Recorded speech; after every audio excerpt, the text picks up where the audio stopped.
What's up, guys? Welcome back to a brand new video. In this video, we are checking out horrifying mythical creatures you've never heard of. Here are the most terrifying mythical creatures to ever exist. Oh, okay. Let's do it. First up, we have the Wendigo. Now, I've actually heard of this creature. This is a creature that I don't want to spoil for you guys, but it is a pretty popular creature. And, yeah, it's pretty scary, but honestly, it's not horrifying. I'm not going to have nightmares from it. This should be fine. Winters in the Great White North of Canada can be terrifyingly hostile, and for the native Algonquin people living there who relied on the wilderness for their next meal, starvation was a constantly looming danger. In times like these, when the natural food on the land is scarce, a human may be forced to make a grim yet simple choice. What are we doing here? By hunger, or eat a fellow human and be transformed into a Wendigo. Okay, so yeah, obviously throughout human history, throughout the past couple 100,000 years, humans have done some pretty bad stuff, and it's probably because most of the time we had to survive. So, you know, somebody would eat somebody, you know, Jeff would eat Dave. It just kind of happened from time to time, especially if there was like no other food source. But the Wendigo is a creature basically created by one person eating another person, and you know, they figured out that humans to them taste like Kentucky Fried Chicken, and they really like the taste of Kentucky Fried Chicken, which is actually Kentucky Fried Dave, and they really like the taste of that, so they just keep eating it. They eat more and more humans, and then eventually they no longer are a human themselves anymore. They turn into this weird creature that's like tall and lanky, and it kind of reminds me a little bit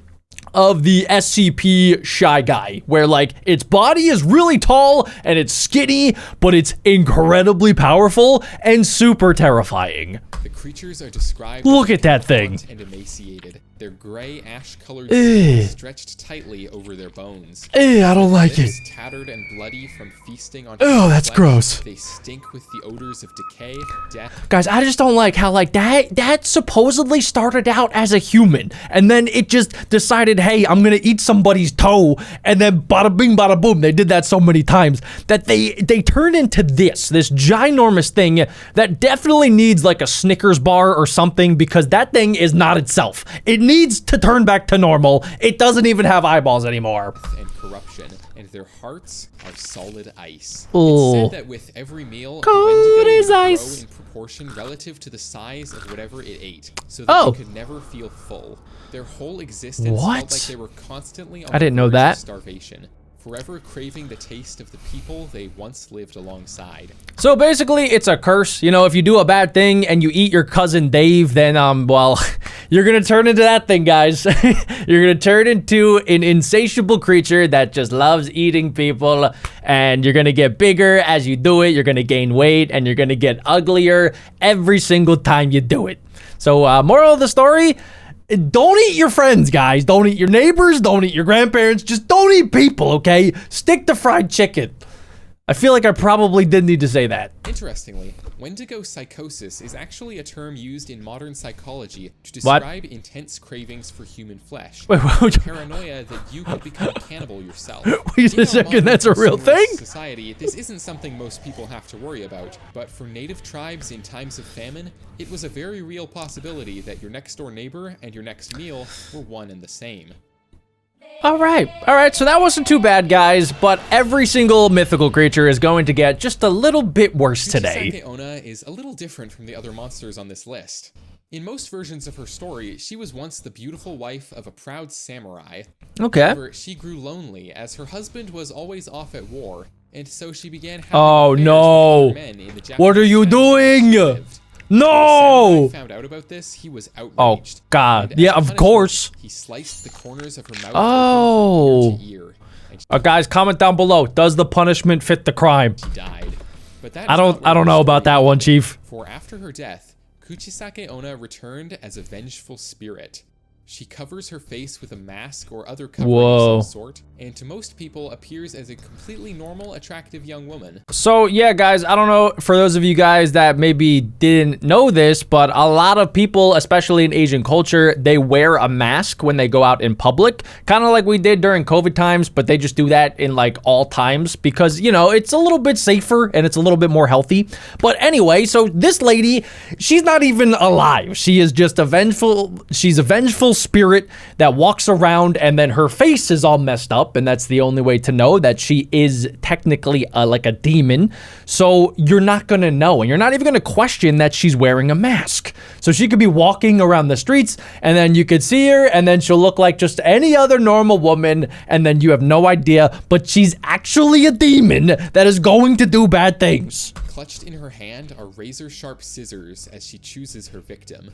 She just wants to give you a good shape up, bro. Ask you a simple question. She just wants to give you a little haircut. Today, which translates to, am I beautiful? Oh, of course. No, she will kill you with well, yeah, guys, if a random woman comes up to you and says, oh, am I beautiful? Either you ignore or you just say, yeah, you know, especially if you don't know the person, you just like, they're looking for validation. So you just start like, yeah, you know, or you just ignore and you're like, no habla inglés. Sorry. And then you sprint, you full on sprint away, which has worked for me multiple times, guys. So take it from me. I am the master at running away from women. So just do that. It's easy. And if you answer yes, she will remove the mask 8 out of 10. from her face to reveal her mouth. Oh. Sliced open from ear to ear in a horrifying, joyless wait, whoa. What was that? Sliced open. What was that? Did you guys see that? There was like... So what the... Wait, there's like a random pause screen. What the... What is that? Hold on. I'm gonna find it for you guys. Okay, hold on, wait. We gotta go full on detective mode here. I'm going 0.25 speed, boys. Okay. What? How am I supposed to see that? How? What the? Does anybody, can anybody pause that and see? Hold on. I'm gonna get it, guys.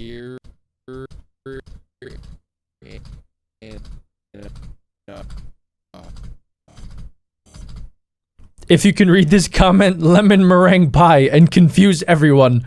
All right, guys. Well, I guess everybody in the comment section, go ahead and put lemon meringue pie. That's crazy. I actually saw this video before, and I couldn't even read that. I didn't even realize that was a thing. If you answer no, okay, so scream, yeah. Try to run, she will kill you just as before. So if she takes down the mask, right? If you guys ever find yourself in this situation where you didn't take my advice and you didn't full on sprint away from the woman that said, am I beautiful? She takes off the mask after you say, yes, of course. And then she has like random cuts on her face. And then you obviously are going to run away because you're a little baby and you're going to cry and you're going to scream and you're going to, you know, full on sprint away, just like I told you to. Apparently she doesn't like that and she is going to kill you. So how do you get out of this? For supernatural speed, there is no escape for a mere mortal like yourself. And if you tell her she is beautiful despite her disfigurement, then, using her scissors, she will cut your mouth to match her own. There are actually a few ways to survive an encounter with this creature. So there's no winning. In response to her questions, you can simply tell her that you're running late and had best be going, and she will politely bow and apologize, and you can go on your way. Okay, so when she comes up to you and she's wearing the mask and she's like, oh, am I beautiful? You say, hey, I have really bad diarrhea and I gotta see my diarrhea doctor, and then you full on sprint away, just like this. With your arms going as fast as possible, and you do not stop sprinting until you get home. And then you lock the door, and then, I don't know, you could like have a snack at that point. You're probably safe by then. You can tell her that she is average looking and leave it at that. Okay, that's crazy. Unlike most big YouTubers, wait, why would she not care if you're like, oh, oh no, you're just average? Like, I feel like that should make her more angry, but I guess not. Next up, guys, we have black anise. This thing sounds like it lives in a lake. English folklore describes Annis as an old, blue-faced woman with a single eye. Beneath the oak tree, she lives in a cave where she carved herself out of the rocks using her deadly iron claws.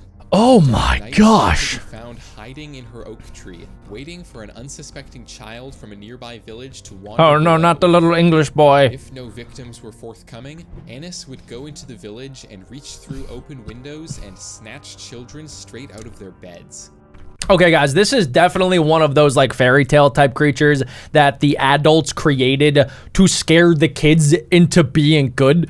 Kind of like how, you know, your parents would say like, oh, like if you eat too much candy, then like the tooth fairy's not going to want your teeth anymore. Well, and they're not going to pay for your teeth. My parents told me that when I was little, so I would like not eat too much candy or drink too much soda.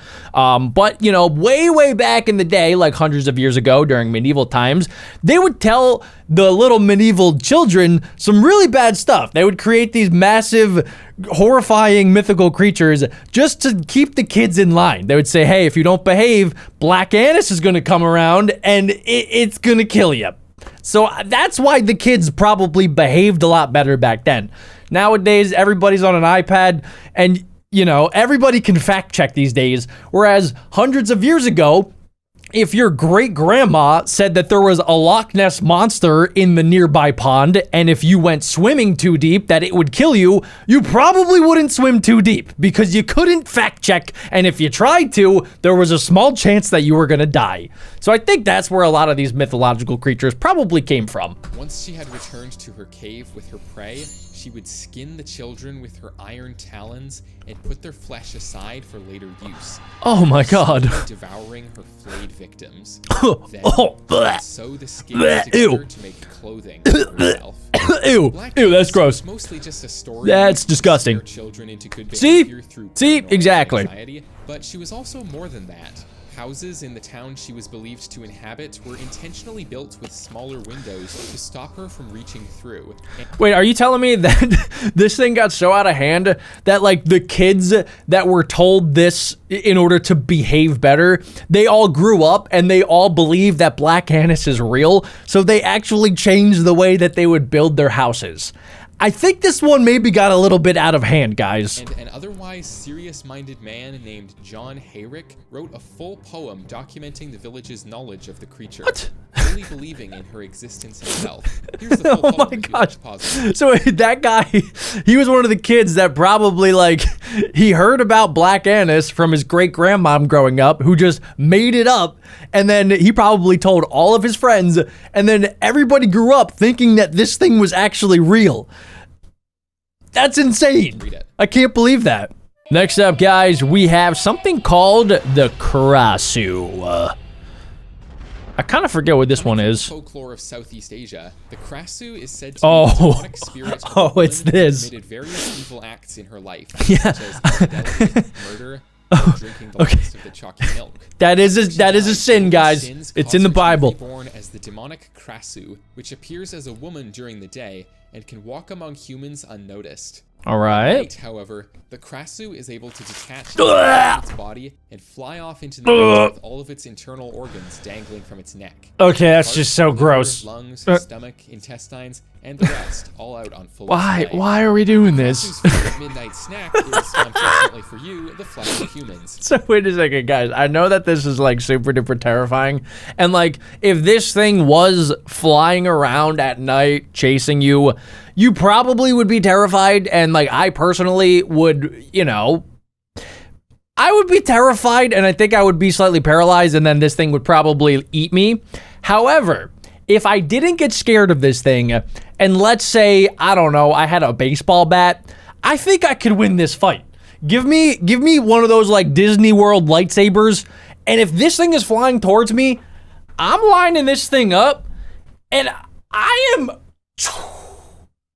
home run, boys. I'm sending that thing straight out of the park. This thing doesn't have arms. It doesn't have legs. It is a floating blob. It can't do anything to me, especially if I lock in and I could kick this thing right in the liver. That's probably gonna hurt. She'll fly around in search of unsuspecting children and, when she can get them, pregnant women, because it's a 2-for-1 special. Oh gosh, that's crazy. No, we don't need to see that. By putting up some spiky fences or plants to guard your house. as the Krasu's dangling organs might get stuck in them. I don't understand. How would the Krasu get stuck in this? Can it only fly like 5 feet high? That would be like such a weird X-Men superpower. Like imagine your superpower is that you can fly, but you can only fly 5 feet high, and your head is the only thing that can fly with your organs dangling out of you. I don't think I want that superpower, guys. If the head cannot return to its body by daybreak, the creature will burn up in the sunlight. Okay, good. Perfect. All I gotta do is just not go out at night, which is the only time I actually go outside is at night. The legendary Vitala are evil spirits coming from Hindu mythology. They're said to haunt cemeteries, and with no physical body of their own, they can take possession of human corpses in order to interact with our three-dimensional world. Once they've acquired a body, they get up to all kinds of unsettling mischief, such as killing children, driving people mad, and causing miscarriages. That's the worst things for me, but whatever. What did he just say? Because they are the tormented human souls of those caught in the space between life and the afterlife, with no return from there unless someone performs their funerary rites to set them free. Okay. However, most people are more inclined to try to capture these spirits. Why? Existing outside the laws of space and time, they have a vast knowledge of the past, present, and future, and deep insights into human nature. And so basically, this is the creature that is trapped inside of every magic 8-ball. This is inside of it. So they make great it's the Akinator. Sorcerers. Well, ladies and gentlemen, if you guys learned anything new today, make sure you guys smash like, check out the original creator, linked down below, and click right here for even more.